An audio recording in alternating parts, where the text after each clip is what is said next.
Have you ever been in a relationship where you can feel the affection, the praise, even the obsession, but deep down, something just feels off? Like you're just a character in someone else's movie? Okay, let's get into that feeling. Today, we're going to break down the signs that someone might be in love with a fantasy version of you and not the real, messy, amazing person you actually are. And that's really the big question, isn't it? It's this weird, unsettling gap between feeling loved and feeling truly seen. You're getting all this attention, which is great, but it's like they're admiring a painting of you? They never actually step into the room to see who you are up close. So, what are we really talking about here? Well, we're calling it fantasy love. This is when someone falls for a projection. They're not actually connecting with you, they're connecting with an idea they've built up in their own head that just happens to look a lot like you.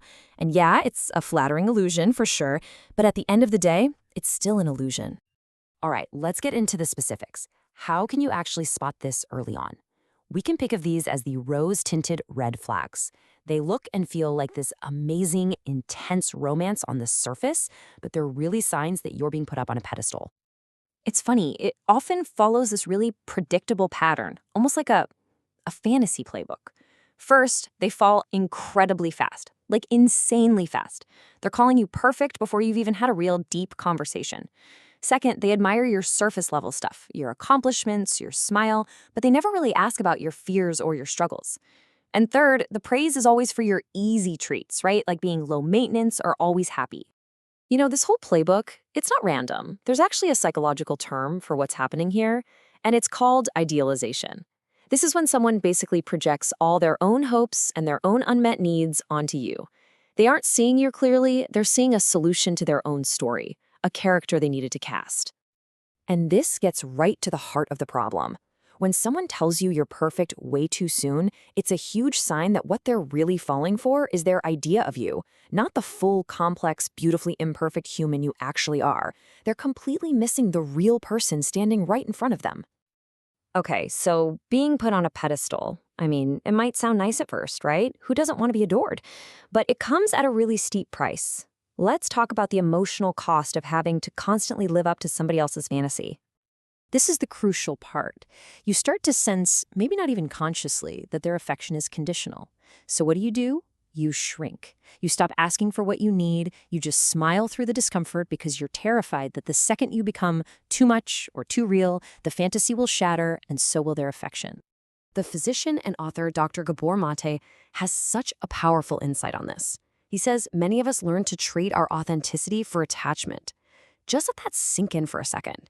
We hide our true selves just to keep a connection, but in doing that, we end up abandoning the one person we should never, ever leave behind, ourselves. Let's be really clear here. Being adored is not the same thing as being understood. Attention is not attunement. Compliments are not empathy. Someone who loves the fantasy version of you, well, they love your highlight reel. But someone who loves you, they want the full story. The messy parts, the complicated parts, all of it. And the results of all this is this deeply painful paradox. You can be showered with affection, praised constantly, and still feel utterly, completely alone. Why? Because you're not being known. You're just being watched from a distance.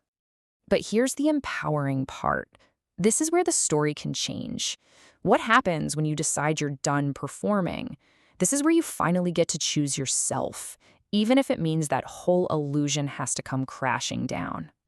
So let's just ask the big question here. What happens when you stop shrinking?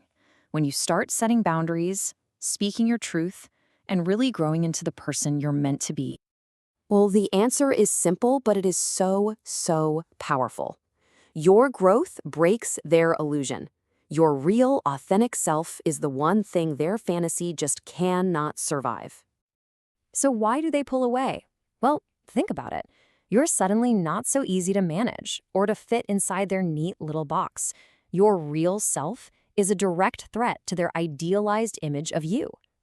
The tough truth is, they loved the role you were playing, not the person you're actually becoming. And I really, really want to be clear about this. This is not a failure. It's not a rejection of you. Outgrowing a cage that someone else mistook for a connection, that's a victory. It's a sign that you are finally, bravely choosing yourself. So let's end with this one thought. The right people for you won't fall for a fantasy. They're going to fall in love with your full, beautiful story, the light, the shadow, all of it, because you don't need to perform to be loved. You just need to be you. And that is always, always more than enough.